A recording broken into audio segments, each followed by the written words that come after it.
দিয়ে বাসায় কিভাবে ইলিশ পোলাও রান্না করে সবার মন জিততে হয় সেটাই আজকে আপনাদের সাথে শেয়ার করব। তো ভিডিওটা দেখতে থাকলো, আশা করে অবশ্যই ভালো লাগবে। তো চলুন শুরু করা যাক কীভাবে তৈরি করে আজকের ইলিশ পোলাও। ইলিশ পোলাও করব, তার জন্য আমি যে একটু বড় বড় করে মোটা মোটা করে 3 পিস মাছ কেটে নিয়েছি। যেহেতু আমার ফ্যামিলিতে 3 জন লোক, এই জন্য 3 পিস মাছ আমি কেটে ভালো করে ধুয়ে নিয়েছি। এখন এতে আমি নুন মাখিয়ে নেব। দিয়ে দিলাম কিছুটা লবণ, কিছুটা হলুদ দিয়ে আমি ভালো করে মাছটা সুন্দর করে ম্যারিনেশন করে নেব। একটু সুন্দর করে মেখে নিতে হবে। এখানে আমি পোলাওর চাল ধুয়ে রাখছি। আর ইলিশ পোলাও করার জন্য এখানে আমি একটু ব্লেন্ডারে জিরে আর মরিচ আর আদা বাটে রেখেছি। আমি আজকে পেঁয়াজ রসুন দেবো না, পেঁয়াজ রসুন অনেকেই দেয় ইলিশ পোলাওতে, কিন্তু আমি দিব না, কেননা ইলিশ মাছের যে অরিজিনাল গন্ধটা আছে পেঁয়াজ রসুন দেওয়ার কারণে সেটা আর কি থাকবে না, এই জন্য আমি দিব না। যেহেতু আমি বড়ো সাইজের ইলিশ মাছ, সেন্টটা অনেক ভালো। তো প্রথমেই আমি আজকে 3 পিস ইলিশ ভেজে নেব, কারণ ভেজে নিলে মাছটা আর কি ভেঙে যাবে না, না হলে কাঁচা দিলে মাছটা অনেক সময় ভেঙে যাওয়ার ভয় থাকে। এই জন্য তো আমি একটু টিকিট করে ভেজে নেব।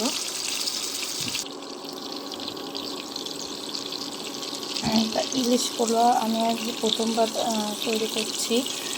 এর আগে আমি ডিম পোলাও, চিংড়ি পোলাও সবই করছি, কিন্তু ইলিশ পোলাওটা আমার লাইফে ফার্স্ট টাইম। তো যে হাজব্যান্ডের একবারে আজকে ইলিশ মাছের পোলাও করবো। ইলিশ মাছের পোলাও করতে হলে আপনাদের যেটা সবার আগে মাথায় রাখতে হবে সেটা হচ্ছে মাছের সাইডে একটু মোটা করে কাটবেন। এই দেখেন আমি অনেকটা মোটা করে মাছটা কাটছি, আর এই যে কলগাদা সহ মাছটা কাটলে বেশি মজা লাগে আর কি। মাছের পিসটা যদি একটু বড় হয় তাহলে খাইতে অনেক সুস্বাদু হয় এবং মাছটা ভেঙে যায় না। তো হালকা আঁচে আস্তে আস্তে ভেজে নিতে হবে। খুব একটা নাড়াচাড়া করলে মাছটা ভেঙে যাবে, তখন দেখতে ভালো লাগবে না। এই জন্য আমাদের খুব সাবধানতা অবলম্বন করে মাছটা উল্টে পাল্টে ভেজে নেব। অনেকে কাঁচা মাছ দিয়ে ইলিশ পোলাওটা করে, সেটাও অনেক সুস্বাদু হয়, তবে আমার মনে হয় মাছটা একটু পিট করে ভেজে নিলে মাছটার আর কি শক্ত থাকে, ভেঙে যাওয়ার সম্ভাবনাটা খুবই কম থাকে। তো আমি পোলাওটার গ্রেভিটা আগে তৈরি করে নেব, তারপরে পোলাওটার চাউল ভাজবো। আপনারা চাইলে একটু টক দই ইউজ করতে পারেন। যেহেতু আমার বাসায় টক দই নাই, সেহেতু আমি আজকে টক দই বাদেই ঘরে থাকা মানে অল্প উপকরণ দিয়ে কীভাবে ইলিশ পোলাও রাঁধতে হয় সেটাই আপনাদের সাথে শেয়ার করবো। তো মাছটা আমার এক পিস সুন্দর মতন ভাজা হয়ে গেছে, অন্য পিসে সুন্দর মতন ভাজা হয়ে গেছে। আমি এইভাবে ভেজে নিব। যেহেতু মাছটা একটু অনেকটা মোটা করে কাটা, সেহেতু একটু ঘুরিয়ে ফিরিয়ে ভাজবো।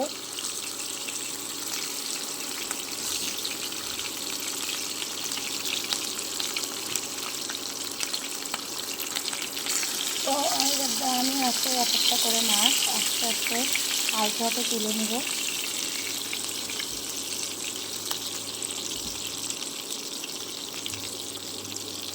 আস্তে আস্তে মাছগুলো তুলে নিতে হবে, না হলে মাছটা ভেঙে যাওয়ার সম্ভাবনা থাকে।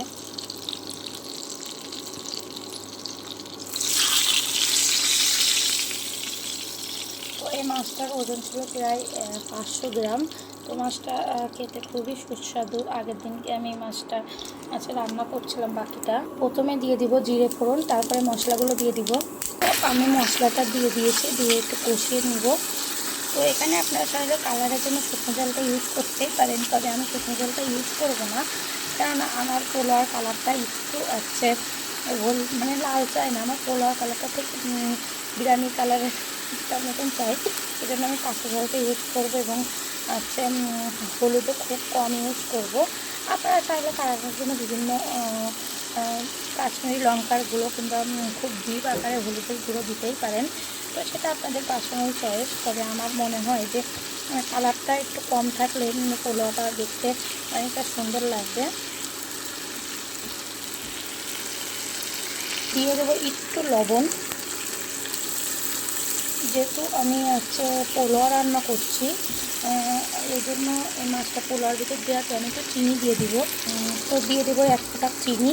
কারণ যেহেতু মাছটা পোলাওর ভিতরে বেশিক্ষণ সিদ্ধ হবে না, এই জন্য আমি এই মশলার ভিতরেই আর কি মাছটা দিয়ে ভেজে নেব, চিনি দিয়ে নেব।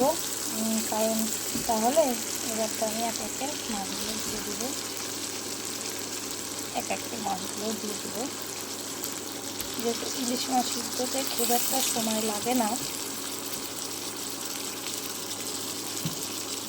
আমরা খুব বেশি জল ইউজ করবো না, একটু জল ইউজ করবো, খুবই সামান্য। তার জন্য গ্রেভিটা তৈরি করা হয়েছে। গ্রেভিটা বেশি একটা ঝোল করা যাবে না, কারণ এই গ্রেভিটা আমরা পোলাওতে ইউজ করবো, তার জন্য। তো এবার আমি মাছটা এপিট উপিট করে নিয়ে একটু সিদ্ধ করে নিয়েছি। এবার আমি সব কটা মাছ একটু আস্তে আস্তে এর জন্য যে গ্রেভিটা ওটা হচ্ছে আলাদা করে নিলাম, এবং মাছটা আলাদা করে নিলাম, যাতে আছে মাছটা পরে দিব এবং গ্রেভিটা আগে দিব। তার জন্য গরম জল করে দিচ্ছি, পোলাওতে ইউজ করব। তো আমি ঘিটা দিয়ে ভালো করে পোলাওয়ার চাউলটা আছে ভেজে নেব। তো ভাজার সময় চেষ্টা করবেন ঘি দেওয়ার জন্য। ওই যে বললাম যে বাসায় যে উপকরণগুলো আছে সেগুলো দিয়ে খুব সিম্পলভাবে পোলাওয়ার রেসিপি আপনাদের সাথে শেয়ার করছি। অনেক রকম মশলা দিয়েও পোলাওটা রান্না যায়, তবে আমার মনে হয় যে অল্প মশলা দিয়ে ইলিশ পোলাওটা রান্না করলে না, পোলাওয়ার যে অরিজিনাল মানে স্মেলটা ওইটা আপনারা পাবেন। তার জন্য আমি চেষ্টা করি। এটা আমার মানে কেনা চাল না, এটা হচ্ছে আমাদের ভুঁইয়ের চাল, মানে জমিতে চাষের নিজেকে চাষ করা চাউল। তো এটা আমি একটু রাখছিলাম অনেকটা সময় ধরে। এটা এখন আমি ভেজে নেবো সুন্দর মতন। পোলাওটা যত সুন্দর ভাজা হবে তত সুন্দর আর কি ঝরঝরে হবে। তো আমি একটু চিনি ইউজ করে নিলাম এতে পোলাওতে, এবং একটু লবণ ইউজ করব। লবণটা খুব সাবধানতার সঙ্গে দিতে হবে, যেহেতু আমার মাছটা লবণ দিয়ে রান্না করা, সেহেতু শুধু রাইসে যতটুকু লবণ লাগে তেমনটা হিসেব করে আপনারা দিবেন। তো এগুলো আমরা ভালো করে এপিঠে সুন্দর মতন ভেজে নেব একটু, তাহলে ঝরঝরে পোলাও হবে। এটা পুরাতন চাল, তাই 2 কাপ চাউলে 4 কাপই জল দেব। যদি নতুন চাল হয় তাহলে আপনারা একটু জলের পরিমাণটা কমিয়ে নিতে পারেন, এবং গ্রেভিটার কারণেও আমি একটু কম জল দিয়েছি, মানে 2 কাপে 4 কাপ জল দিয়েছি। তো আপনারা চাইলে দুধ ইউজ করতে পারেন, দই ইউজ করতে পারেন, কিন্তু আমি সেগুলো কিছুই করব না, কারণ আমার ওগুলোর থেকে শুধু শুকনো অল্প উপকরণ দিয়ে পোলাওটা খাইতে ভালো লাগে। তো যদি ভালো লাগে অবশ্যই একবার হলেও বাসায় চেষ্টা করবেন, চেষ্টা করে বলবেন যে কেমন হয়েছে। আমি গরম জলটা দিয়ে দিয়েছি, দেখেন। এবার আমি এটা ঢাকনা দিয়ে ঢেকে দিব। পোলাওটা ফুটে ওঠা পর্যন্ত অপেক্ষা করে। দেখেন আমার পোলাওটা আমি ঢেকে দিয়েছি, যতক্ষণ না ভাত আকার হয় ততক্ষণ পর্যন্ত আমি একটু অপেক্ষা করব।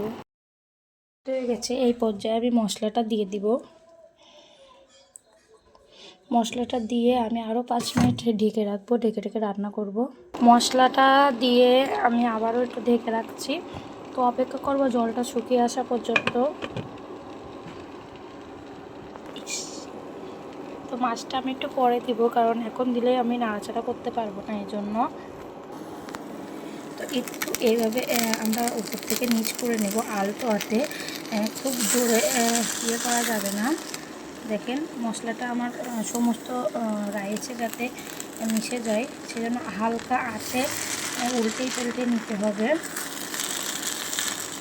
এখন যদি আমি মাছটা একটু দিয়ে দিই, মাছটা ভেঙে যাইতে পারে, সেজন্য আমি মাছটা উঠিয়ে রাখছি।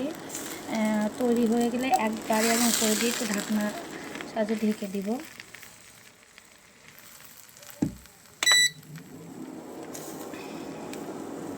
তো আস্তে আস্তে ভাতটা সম্পূর্ণ নেড়ে নিচ্ছি। তো এই পর্যায়ে আমি মাছগুলো দিয়ে ঢেকে রাখবো আর কি। তো এবার আমি মাছগুলো সব এক একে সাজিয়ে দিব। তো মাছগুলো আমি এক একে সাজিয়ে দিব।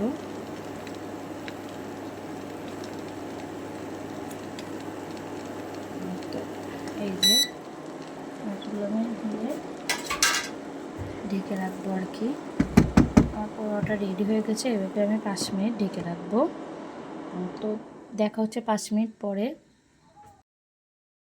কত সুন্দর কালার এসেছে। তো এবারটা আমি পরিবেশন করব। তো তৈরি হয়ে গেল দারুণ স্বাদের এবং কম উপকরণ দিয়ে ইলিশ পোলোয়া। তো আমি একটু ক্ষীরই আর কাঁচা লঙ্কা গাজর দিয়ে প্লেটটা সাজিয়েছি। তো কেমন লাগলো আজকের রেসিপিটা অবশ্যই কমেন্ট করে জানাবেন। ভালো লাগলে আমার চ্যানেলটা সাবস্ক্রাইব করে দেবেন, আমার পাশে থাকবেন। সবাইকে অসংখ্য ধন্যবাদ। সবাইকে আমার চ্যানেলটা সাবস্ক্রাইব করে দেওয়ার জন্য অনুরোধ রইল। Bye bye, tata.